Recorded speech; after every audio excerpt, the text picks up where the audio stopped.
Whenever I see data, I tend to think in terms of patterns.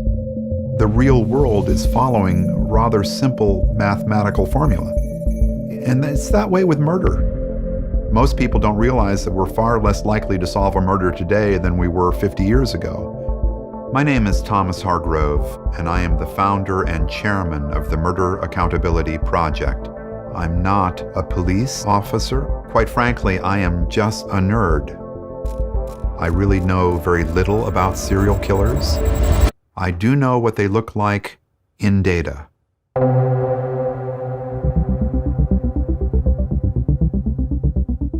For 37 years, I was a newspaper reporter, and it was just the best job there is in the universe. Increasingly, I became known as the numbers guy in the newsroom.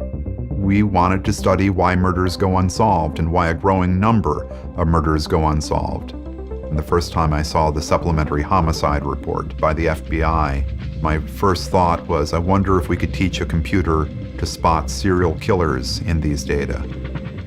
And the answer is yes. Years before, I had learned of a phenomenon called linkage blindness. The only way the murders are linked to a common offender is if the two investigators get together by the water cooler and talk about their cases and discover commonalities. We contacted the FBI and got every year's worth of reporting back to 1980. I opened it up and looked at row after row of individual murders. It had the victim's age, race, sex, how the victim was killed. We turned that into a 9-digit number, essentially a Dewey Decimal System of death.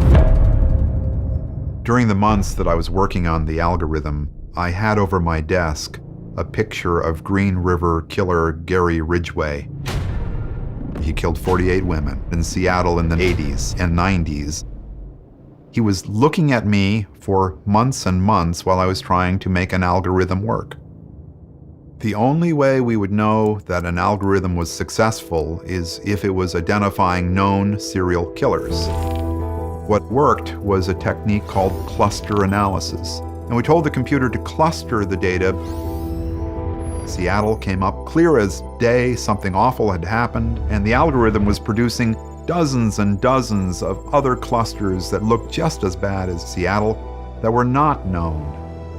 Like Gary, Indiana, there were actually 15 unsolved strangulations of women in the area, including 13 in Gary itself.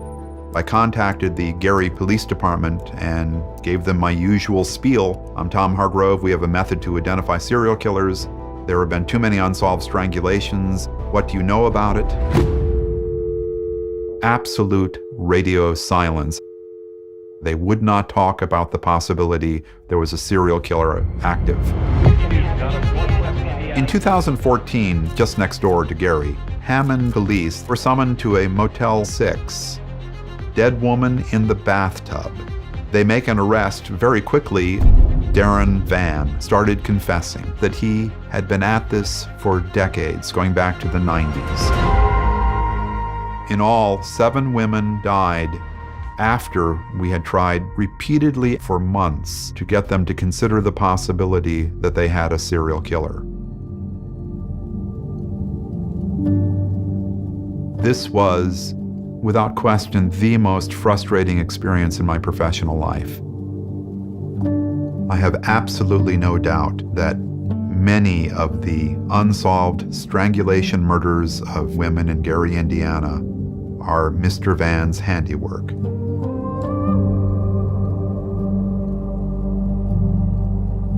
We have more than 220,000 unsolved murders in the United States. We've gathered records on more than 23,000 murders that were never reported to the Justice Department. And we are continuing. We can see where unreported murders are, and we go to police departments and say, you must start reporting data. I'm going to do what it takes to start solving murder. That's our dream, and that's why we try to make homicide data as available as possible. There is an algorithm that can identify serial killings and does. What's more serious than murder? What's more serious than serial murder What's better than having a computer be able to identify things that human beings are missing? Catching killers saves lives, and so whatever we can do would be doing the Lord's work.